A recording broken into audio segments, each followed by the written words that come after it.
wanted to just say, for context sake, there's a lot of regulations which are being introduced specifically in the United States. And whenever you talk about anything having an effect on the rest of the world, you have to focus on the United States. They want to regulate the use of Bitcoin. And what's important and what's got my attention is the effect of that on Bitcoin. And I'm not going to say I was a skeptic of Bitcoin, but when I did in 2016, when I first heard about Bitcoin, is when I was sort of starting out in law school. And I remember just thinking, you know what, this would be a really interesting field of law to specialize in the fintech space. And now with, the regulation of Bitcoin, this has really gotten my attention and trying to learn as much as I can about cryptos, Bitcoin, and the rest. But what I can tell you specifically is that this crackdown on on Bit these regulations are a crackdown on Bitcoin. This guy who's been interviewed here clearly is denying that, and it's really true that these regulations, which the U.S. government is trying to introduce, are a way of driving the price down. Now, let's be honest.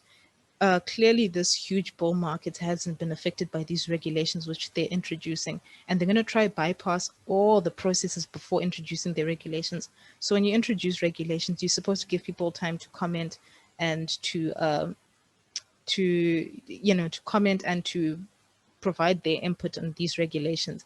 And they want to bypass everything so they can introduce these regulations. And why I'm saying that this is a crackdown on the price of Bitcoin and the use of Bitcoin against what this guy is saying is because when they introduced, when the talk of regulations started in November, we saw Bitcoin prices shoved down by $1,000.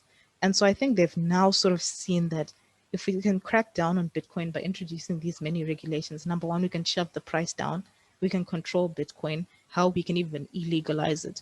But what we've clearly seen is that even if they try to illegalize it, people are still using it.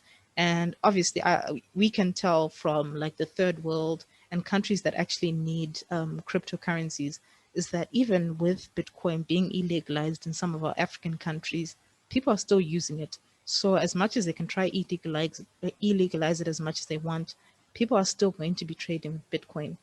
And so if the regulations can't control its price, they can't illegalize it. I don't know I think, a lot of them, it's a personal vendetta against Bitcoin. They just don't like it. That's the real issue. And this guy doesn't talk about it.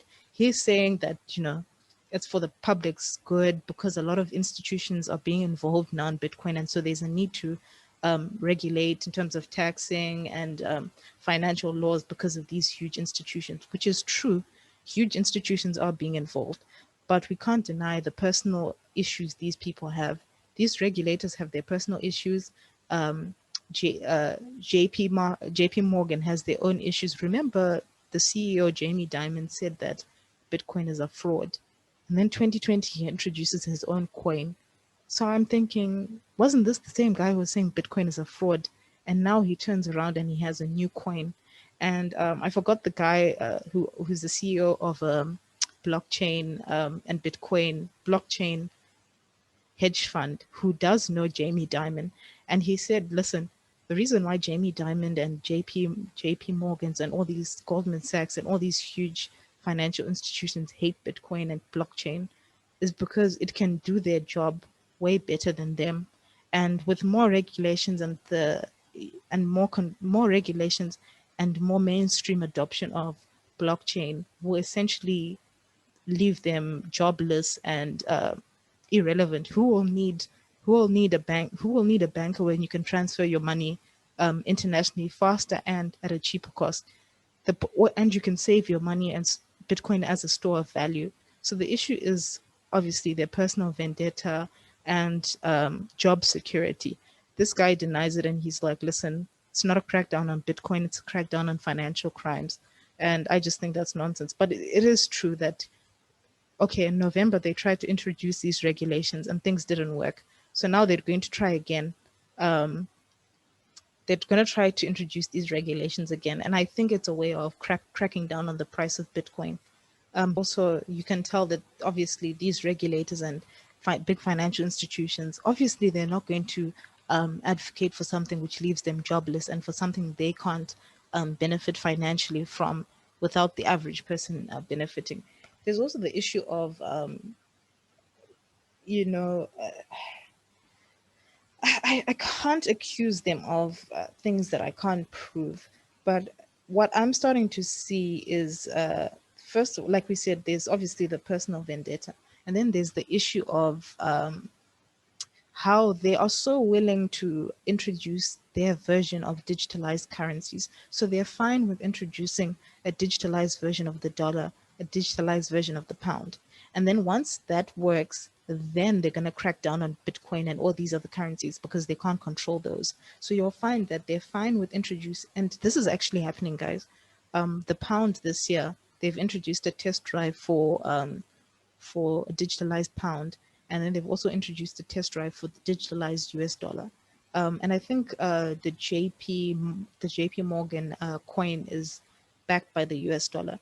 I think I'll have to confirm that, but I think it's true. And so you'll find they're willing to introduce a digitalized currency that they can control, but not Bitcoin. It's just such a weird hate that they have, and it's hypocritical to say, listen, I don't like digitalized currency, I don't like Bitcoin, but here's our coin. And so you can clearly see that there's a way of wanting to introduce something they can control and something they're going to benefit from financially. And you'll see, obviously, from what I'm going to be showing you, of such hypocrisy where these billionaires are like, we hate Bitcoin. And then all of a sudden they're involved in Ripple and all these cryptocurrencies. And it's just leaving us all confused. But the regulations are interesting. It's a really, really interesting space to be in right now.